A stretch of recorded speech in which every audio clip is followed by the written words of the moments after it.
Hello from Sydney, Australia Frontrunners Paris. I'm Chris Richley, the President of International Frontrunners for 2 years now, and the first President from the Southern Hemisphere, and it's a pleasure to be invited to speak at your annual General Meeting. I know you have a lot to discuss, but I wanted to give you some background on the history and global nature of Frontrunners, why it started, and why it's still relevant to all of us in the LGBTQ+ running community today. Frontrunners started almost 50 years ago in San Francisco in 1974. Initially a running club established in San Francisco by a gay and lesbian magazine at the beginning of the running craze in the United States, it rebranded just as Frontrunners in January 1979. Clubs that were derived from this San Francisco club started popping up all over the United States, starting with New York in 1979. There are now over 100 active Frontrunners clubs around the world. Many people wonder whether a dedicated LGBTQ+ club is still necessary today. In countries where there is no crime and little stigma attached to being LGBTQ, we say, why not just join a regular running club, or that we are just front runners and ignore the last 50 years and welcome any and all runners. After all, our struggle's over, right? Unfortunately, this is not the case for most parts of the world, and even in places where it isn't, by concentrating on our membership of LGBTQ+ runners, we are able to bring people with a common interest together, because it's not just running that interests us, but our fellowship and friendships with other LGBTQ+ people, and our shared community and struggles in our daily lives. If we didn't have this social reason to get together, our interests would soon be diluted and people would drift away. There are plenty of non-LGBTQ+ running clubs. In my own city of Sydney, there are at least 3 other clubs of equal size that train in the same area of the park on Saturday morning as Sydney Frontrunners.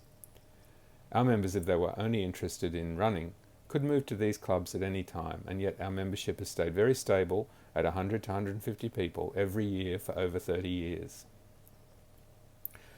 We see how productive our social clubs are worldwide. Sydney hosted the 2000 Gay Games, and many of the venues that were used from the Sydney 2000 Olympics. It brought in thousands of people and was assessed as bringing in €30 million to the Sydney economy adjusted for inflation. The recent Paris Gay Games in 2018 brought over 10,000 participants and all their associated friends, family and associates into the city. The economic impact to the Paris economy of this event was assessed to be €100 million. The economic benefit alone to Hong Kong is expected to be around $110 million for their 2023 Gay Games, the 40th anniversary of the first Gay Games. Now, running has always been one of the largest events in any LGBTQ+ sporting event, such as the Gay Games or the Out Games, and the Hong Kong Gay Games will be the first major LGBTQ+ event in a conservative country like China and the rest of Asia. Asia contains over 60% of the world's population, so anything we can do to get more runners in the region will be important for LGBTQ+ runners in the future. But it's in the present day that our Frontrunners Fellowship has been a real lifesaver. During the last 18 months of the pandemic, when all regular sporting event and training activities were suspended, in some places it was not possible to exercise at all, so going for a regular 5 or 12 kilometre run with friends over the weekend couldn't happen. During this time, I saw and was invited to many Frontrunners quiz days, Zoom and drink events, and socially distanced running circles and virtual runs. Our own AGM was held on Zoom and Facebook Live for the first time, and instead of the usual 20 to 30 participants of an in-person meeting, we had 95 people participating and active in the meeting. Because there are Frontrunners clubs in many of the cities I visit, I know I can always turn up at a regular run and be welcomed by a community of like-minded people who love running and will fill me in on whatever's going on in their town. Last weekend, I entered 2 virtual Pride races in Dublin and Seattle. Last time I was in Dublin was 10 years ago, and I contacted the Dublin Frontrunners through the IFR website and ran with their club one Saturday morning.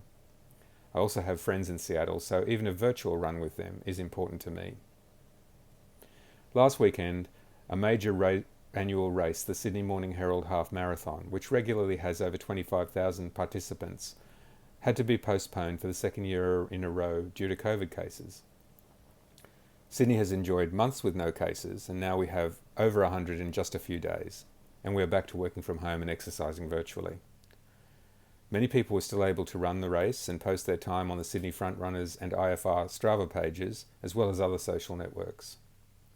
I think it's this ability for us to reach out and renew and keep firm our bonds of friendship and fellowship with our fellow runners that is something good that has come out of COVID, and I hope we keep this up after the crisis has passed.